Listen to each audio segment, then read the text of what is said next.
Hi guys, Dulquer Salman സംവിധാനം ചെയ്ത ലോക ചാപ്റ്റർ 1 ചന്ദ്ര എന്ന ചിത്രം OTTയിലേക്ക് റിലീസാവില്ല എന്നുള്ള ഞെട്ടിപ്പിക്കുന്ന വാർത്തയാണ് ഞാൻ ഈ അടുത്തായിട്ട് കേട്ടത്. ഇതിൻ്റെ സത്യാവസ്ഥ എന്താണെന്ന് നിങ്ങൾ കൂടി അറിഞ്ഞിരിക്കണം എന്നൊരു ഒറ്റ ഉദ്ദേശത്തോടെയാണ് ഇത്രയും കാലമായിട്ട് റാപ്പ് സോങ്ങിൻ്റെ വീഡിയോ മാത്രം ചെയ്തുകൊണ്ടിരുന്ന ഞാനിന്നൊരു വ്യത്യസ്ത വീഡിയോയിലേക്ക് മാറിയതും.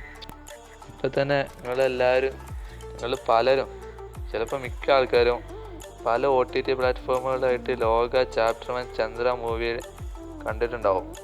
പക്ഷെ അതൊന്നും ഒരു ഒറിജിനൽ മൂവി ആയിരിക്കില്ല, അതൊക്കെ പ്രിൻ്റാണ്.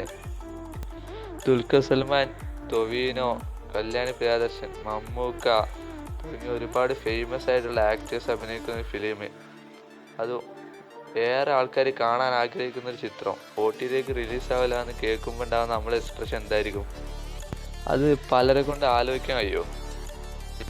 അത്തരത്തിലൊരു വാർത്തയാണ് ഞാൻ 2 ദിവസം മുമ്പ് പല ആളുകളും പറഞ്ഞുകൊണ്ട് ഓൺലൈനായിട്ടും ഓഫ്ലൈനായിട്ടും പല സ്ഥലത്തു നിന്ന് പല സമയങ്ങളിലായിട്ട് കേട്ടത്.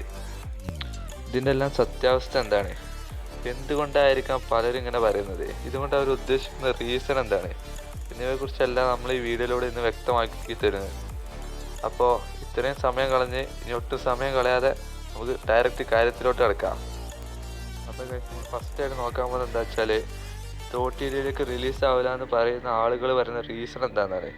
അവർ പറയുന്നത് എന്താണെന്ന് വെച്ചാൽ, ലോകയുടെ ഒരുപാട് പ്രിൻ്റുകൾ OTT പ്ലാറ്റ്ഫോമുകൾ, പല മെയിനായിട്ട് OTT പ്ലാറ്റ്ഫോമുകളുള്ള കാരണത്താൽ, ഇവയുടെ എല്ലാം കാരണത്താൽ ഈ മൂവിനെ ഒരു OTT ആയിട്ട് റിലീസ് ചെയ്യാൻ ലോകയുടെ സംവിധായകർ ഉദ്ദേശിക്കുന്നില്ല എന്നാണ് അവർ പറയുന്നത്. ഞാൻ ഇതുമായി സംബന്ധിച്ച് പല സ്ഥലത്തും ചെക്ക് ചെയ്തു, ഇതുമായി ബന്ധപ്പെട്ട പല ആളുകളോടും ചോദിച്ചു നോക്കി. ഇതിൽ നിന്നെല്ലാം മനസ്സിലാക്കി കഴിഞ്ഞത് ഇതൊരു ഫേക്ക് ന്യൂസാണ്. അപ്പോൾ ഇത്രയും നേരം സഹകരിച്ച എല്ലാവർക്കും ബായ്.